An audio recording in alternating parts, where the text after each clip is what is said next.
కాజాలైతే 2 విధాలుగా కుట్టుకోవచ్చండి. ఇది easy method. ఇలా కింద నుండి దారం తీసినాక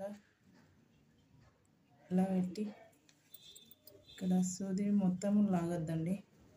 ఇలా పూలు అల్లినట్టు ఈ థ్రెడ్ సూది పైన నుండి తీయొద్దు. ఇలా మనం వేసిన దాన్ని మాత్రమే తీయాలి. ఇలా వేసుకుంటూ వెళ్ళడమే. పువ్వులు అల్లిన విధంగానే ఇలా వేస్తూ తీయాలి. గట్టిగా లాగొద్దండి. గట్టిగా లాగితే సూది బయటకు తీయడము కొద్దిగా ఇబ్బంది అవుతుంది. మరీ గట్టిగా లాగద్దు, మరీ లూజుగా ఉండొద్దు, మీడియంగా ఉండాలి.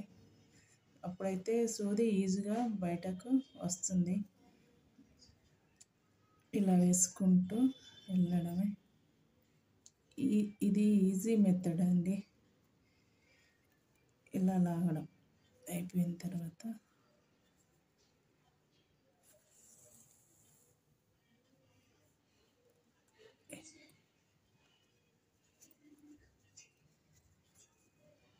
ఇలా లాగి కిందకి నాటు వేయడం.